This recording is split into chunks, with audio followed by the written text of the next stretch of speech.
Morning students, आज हम पढ़ेंगे चैप्टर 16 भोर और बरखा। इसकी कवयित्री हैं मीराबाई। प्रस्तुत पाठ भोर और बरखा में मीराबाई द्वारा रचित 2 पदों को संकलित किया गया है और इन पदों में मीराबाई ने अपने आराध्य कृष्ण के प्रति अनन्य प्रेम और भक्ति को व्यक्त किया है। जागो बंसी वारे लन्ना, जागो मोरे प्यारे, रजनी बीती भोर बही है, घर घर खुले किवारे, गोपी दही मथत सुनियत है, कंगना के झनकारे, उठो लाला जी भोर बही है, सुरन ठाड़े द्वारे। यहाँ पर मीराबाई ने माता यशोदा द्वारा वात्सल्य भाव से कृष्ण को प्रातःकाल के समय जगाने के दृश्य का वर्णन किया है कि यशोदा मैया ने अपनी ममता, अपने वात्सल्य से कृष्ण को प्रातःकाल किस प्रकार जगाती है। मीराबाई प्रातःकाल श्री कृष्ण को जगाते हुए कहती है, यशोदा माता द्वारा जगाते हुए वो कहती हैं कि जागो वंशी वारे लल्ला, हे वंशी वाले मेरे पुत्र जाग जाओ। रजनी बीती भोर बही है, रजनी से यहाँ पर मतलब है रात, कि रात बीत चुकी है। भोर यानी सुबह, सुबह हो गई है। घर घर खुले किमारे, कि घर घर किमार खुल गए हैं, दरवाजे खुल गई हैं। गोपी दही मथत सुनियत है, कंगना के झनकारे, कि गोपियाँ दही मत्ती हुई गोपियों की चूड़ियों की आवाज़ आ रही है कि वो जब दही मत्ती हैं तो उनकी चूड़ियाँ आपस में टकराकर आवाज़ कर रही है। उठो लाला जी भोर गई, कि उठो लल्ला उठो, भोर हो गई है, सुबह हो गई है। सुर नर ठाड़े द्वारे, सुर यानी देवता और नर यानी मनुष्य, सभी तुम्हारे दर्शनों की प्रतीक्षा में द्वार पर खड़े हैं, इसलिए है लल्ला उठो। ग्वाल वाल सब करत कुलाहल, आगे यशोदा मैया कहती है कि ग्वाल वाल सब करत कुलाहल, कि ग्वाल वाल सभी तुम्हारी प्रतीक्षा में शोर कर रहे हैं। कुलाहल यानी शोर करना। जय जय शब्द उच्चारे, और जय जय शब्द का उच्चारण कर रहे हैं। माखन रोटी हाथ में लेनी, कि माखन रोटी सबने हाथों में ले ली है। ग्वाले वाले हैं, सब अपनी गायों को लेकर चराने जा रहे हैं और उन्होंने अपने हाथों में माखन रोटी ले ली है। गौवन के रखवाले, गौओं के रखवाले यानी जो ग्वाल वाल हैं, गौओं के रखवाले हैं, वो सुबह सुबह उठकर गायों को चराने के लिए लेके जाते हैं, तो अपने साथ माखन रोटी उन्होंने साथ में ले ली है। मीरा के प्रभु गिरधर नागर, शरण आयो को तारे। यहाँ पर मीराबाई कहती है कि हे प्रभु तो क्या है, गिरधर नागर है, मेरे प्रभु तो क्या है, गिरधर नागर, शरण आए को तारे, जो अपनी शरण में आता है, जो उनकी शरण में जाता है वो उनका उद्धार करते हैं। यहाँ पर इनका अर्थ है, मीराबाई कहती है कि हे प्रिय कृष्ण अब जाग जाओ, देखो रात बीत गई है, सुबह हो गई है, ब्रज के लोगों के घर के द्वार भी खुल गए हैं।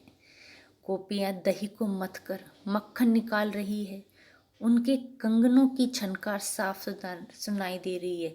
हे श्री कृष्ण उठो, अब प्रातः हो गई है। उठो लाला जी भोर भयो है, सुर नर ठाड़े द्वारे, कि सभी देवता और मनुष्य तुम्हारे दर्शनों के लिए द्वार पर खड़े हैं। ग्वाल वाल इकट्ठे होकर शोर कर रहे हैं और तुम्हारी जय जयकार कर रहे हैं। तब भी श्री कृष्ण उठ जाते हैं और अपने हाथ में मक्खन रोटी लेकर गाँव की रखवाली के लिए चल पड़ते हैं। मीराबाई आगे कहती है, हीरा के प्रभु गिरधर नागर, शरण आय को तारे, कि गोवर्धन पर्वत को धारण करने वाले, गिरधर नागर, गिर यानी पर्वत, धर यानी धारण करने वाले, कि गोवर्धन पर्वत को धारण करने वाले चतुर श्री कृष्ण की दासी हूँ मैं। श्री कृष्ण अपनी शरण में आने वालों का उद्धार करते हैं। आगे हैं, बरसे बदरिया सावन की मन भावन की, सावन में उगमे मेरो मनवा, भनक सुनी हरि आवन की, उमड़ घुमड़ चहु दिस से आया, दामिनी दमकई झर लावन की, नन्ही नन्ही बूंदन मेहा, बरसे शीतल पवन सुहावन की, मीरा के प्रभु गिरधर नागर, आनंद मंगल गावन की।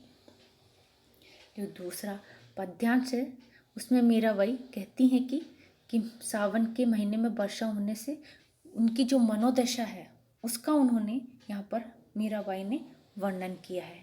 मीराबाई कहती है कि सावन के महीने में बादलों के बरसने से मेरा मन आनंदित हो रहा है।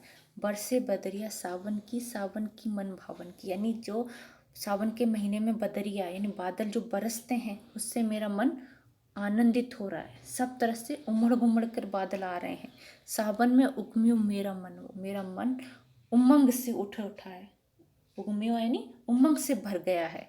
भनक सुनी हरियावन की, कि जब मैंने भनक सुनी कि हरि यानी कृष्ण, कि कृष्ण आ रहे हैं, तो उसको सुनकर मेरा मन उमंग से भर गया। उमड़ घुमड़ चहुदिश से आया, उमड़ घुमड़ चहुदिश से आया, चहुदिश यानी चारों दिशाओं से उमड़ घुमड़ कर। दामिन दमकई झर लावन की, दामिनी होती है बिजली, दमकती है यानी चमकना, झर लावन के यानी वर्षा की झड़ी लगना, झर लग जाता है ना, धीरे धीरे धीरे धीरे बारिश हो जाती है। तो कहती कि उमड़ घुमड़ चहुदिश से आया, जब बादल चारों दिशाओं से उमड़ घुमड़ कर आया और बिजली चमकी, झर धीरे धीरे बारिश हो रही है, तो इसे देखकर मेरा मन प्रसन्न उठा और मुझे भनक लगी कि मेरे गिरधर गोपाल, मेरे श्री कृष्ण आने वाले हैं। नन्ही नन्ही बूंदन मेहा बरसे, कि जो नन्ही नन्ही छोटी छोटी बूंदों की सी बारिश हो रही है।